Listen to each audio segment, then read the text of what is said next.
211 மாண்புமிகு உறுப்பினர் கோ. தளபதி, மாண்புமிகு பொதுப்பணித்துறை அமைச்சர் அவர்கள். மாண்புமிகு பேரவைத் தலைவர்களே, மதுரை மாவட்டம் நெல்பேட்டை முதல் அவனியாபுரம் புறவழிச்சாலை சந்திப்பு வரை உயர்மட்ட பாலம் அமைக்கும் பணி விரிவான திட்ட அறிக்கை தயார் செய்ய ஒப்புதல் வழங்கப்பட்டது.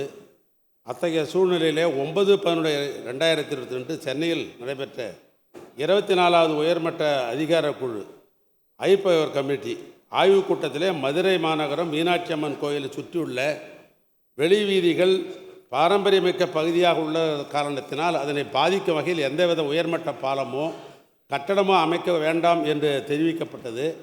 எனவே உயர்மட்ட பாலத்திற்கு பதிலாக சாலை மேம்பாடு செய்வதற்கு ஆய்வு மேற்கொள்ளப்பட்டிருக்கிறது. இத்தகைய சூழ்நிலையை முதல் கட்டமாக அதிக போக்குவரத்து நெரிசல் உள்ள பகுதியான தெற்கு வாசல் சந்திப்பு முதல் ஆவணியாபுரம் புறவழிச்சாலை சந்திப்பு, அதாவது பெரியார் சிலை வரை 4 வழிச்சாலையாக அகலப்படுத்தவும், தெற்கு வாசல் சந்திப்பு அருகே உள்ள ரயில்வே மேம்பாலத்திற்கு இணையாக புதிய மேம்பாலம் கட்டவும், சாலை சந்திப்புகளை மேம்படுத்தவும் நிலையெடுப்பு மேற்கொள்ள வேண்டியுள்ளது. அதனால் இதற்கான திட்ட அறிக்கை இப்பொழுது தயார் செய்யப்பட்டு வருகிறது. மாண்புமிகு உறுப்பினர் கோ. தளபதி. மாண்புமிகு பேரவைத் தலைவர் அவர்களே, மதுரை மீனாட்சி அம்மன் கோயிலுக்கு ஆயிரக்கணக்கான மக்கள் வரக்கூடியவர்கள், அதேபோல் மதுரையுடைய மையப்பகுதியான கடைவீதிகளுக்கு பொதுமக்கள் வரக்கூடிய அந்த 4 வெளிவீதி என்பது மிக முக்கியமான சாலைகள்.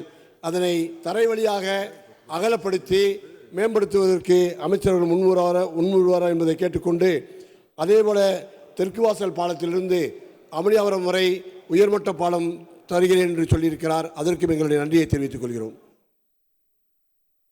மாண்புமிகு உறுப்பினர் மாண்புமிகு அமைச்சர் அவர்கள்.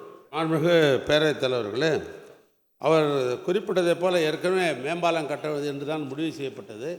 இந்த ஐபவர் கமிட்டி சொன்ன காரணத்தினால் சாலையை விரிவுபடுத்தி ஆங்காங்கே இந்த ஜங்ஷன் இம்ப்ரூவ்மெண்ட்டு என்ற அடிப்படையில் அங்கே இந்த போக்குவரத்தை கட்டுப்படுத்துவதற்கு வேண்டிய பணிகளை மேற்கொள்வதாக இருக்கிறோம். அதனில் நம்முடைய சட்டமன்ற உறுப்பினர் அவர்கள் இந்த மதுரை பழங்காநத்தம் பைபாஸ் சாலை ரயில்வே மேம்பாலம் அமைக்க வேண்டும் என்ற ஒரு கோரிக்கையை ஏற்கனவே அவர்கள் நேரடியாக வைத்திருக்கிறார்கள்.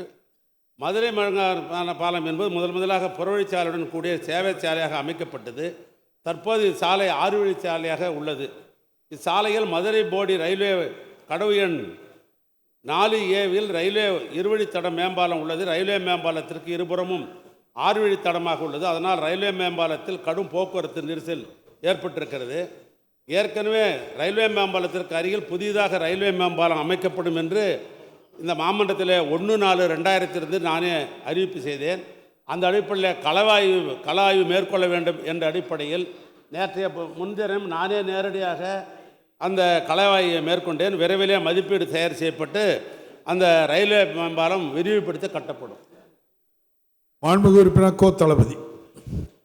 மதுரை பழங்கானத்திலே ஏற்கனவே உள்ள மேம்பாலத்துக்கு இணையாக மற்றொரு பாலம் தருகிறேன் என்று அறிவிப்பின் மூலம் கொடுத்த மாண்புமிகு முதலமைச்சர் அவர்களுக்கும் மாண்புமிகு நெடுஞ்சாலைத்துறை அமைச்சர்களும் நன்றி தெரிவிப்பதோடு, மதுரை கல்லூரியிலிருந்து டிவிஎஸ் ரயில்வே மேம்பாலம், அழகப்பனர் ரயில்வே மேம்பாலம் உள்ளிட்ட பசுமலை வரை உயர்மட்ட சாலை ஒன்று அமைக்க வேண்டும் என்று கேட்டுக்கொள்கிறேன். மாண்புமிகு அமைச்சர் அவர்கள். மாண்புமிகு பேரவைத் தலைவர்களே, மாண்புமிகு முதலமைச்சர் அவர்கள் மதுரைக்கு முக்கியத்துவம் தர வேண்டும் என்ற அடிப்படையில் தான் இப்பொழுது கோரிப்பாளையம் பாலம் ஒன்றும் அப்பல்லோ பாலம் ஒன்றும் இப்போ பணிகள் நடைபெற்று கொண்டிருக்கிறது.